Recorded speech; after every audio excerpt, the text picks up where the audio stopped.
welcome back to your Feel Good Breakfast show on this beautiful Wednesday. Now we have to, of course, tick the box of entertainment, and I can't wait because a superstar is back with us today. From humble beginnings in Greytown to gracing the stage at the Cape Town International Jazz Festival. It all goes down next week. Jabulile Majola is a musician known for his poetic storytelling and also deeply emotional sound. Now he's been making waves with his Isitifiketi roadshow and continues to connect with audiences across the whole country. Now, before we catch up with him, and you can't wait for this one either, I promise you, let's have another look at his talent. Come here.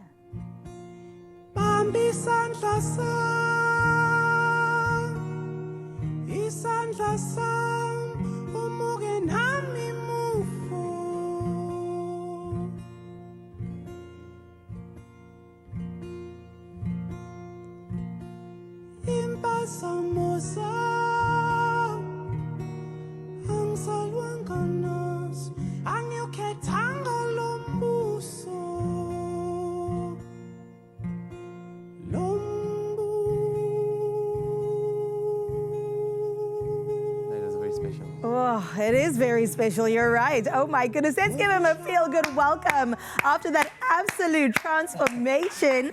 Or at least you took us elsewhere. Please remind us, where was that shot? I think we were looking at St. George's Cathedral. I might be wrong. My goodness. It kind of looks like that. I kind of see the vibe as well. I wish I was in that audience, but it's okay because we get a front row seat today. Jabulile, welcome back and thank you for being here. Thank you for having me. Okay. It's really good to be back. So you have come off of your tour and a literal road show. Yes. So you're going to have to break this down for us because if I'm not mistaken, you were actually on the road. Yeah. In a tour van, in a car? In a car. In a car, missioning around the entire country with, of course, your Isitifiketi show. Please tell us if it was transformative for you, if it was a struggle, if you had victories along the way. Paint us a picture of what that all looked like. It was super tiring. It was my first ever tour or road show. Yeah. I really wanted to do it because I wanted to take the music to the people. I think we are very used to inviting people to come to our venues and whatnot.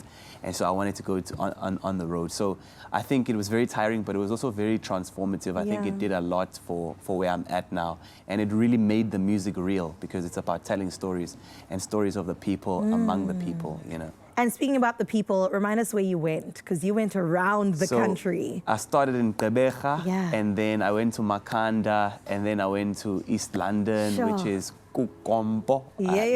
All the names have been changed. Exactly. And then I went to KwaZulu-Natal. I got to play at my home church as well in Greytown.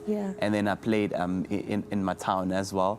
And then I went to, I forget some of the places. I went to Drakensberg, which was very special. Incredible. I got to play some of the songs for the Drakensberg Boys Choir. Oh my goodness. Sang with them. Yeah, it was a very special time. Tiring, but special. I can imagine. And then I went to Soweto. I played a show in Soweto. I think that was the biggest show of the tour. And then after that, we ended in Durban. I mean, you can only end in that way. I mean, hello. But you started in Cape Town. We started in Cape Town, but then we ended in Durban. In Durban. That makes sense. Coast to coast. The man has been busy. Do you feel like it's truly transformed you as an artist? Just that experience all around? Because we're going to be building up to Jazz Fest, which I want to know more about. How do you feel after that? I think it really becomes real when people actually enjoy the music and they don't just say they enjoy the music, but they actually buy tickets. You know, I always remind myself that people don't have to buy tickets, they don't have to listen, you know, but we get to share the stuff with them, and it actually is real for them as well, as much as it's real for us. So it feels like the dream is coming true, but then the people are actually receiving me in the way that they are, like in such a beautiful way. So I love that. And I love the fact that it's led up to such a big moment, your debut at the Cape Town International Jazz Fest. I mean, it only makes sense for me that you would be on a stage like that, sharing with the likes of Jacob Collier, as well as Ravina, and Jimmy Nevis is going to be there too. So how are you preparing for this, and what can audiences expect?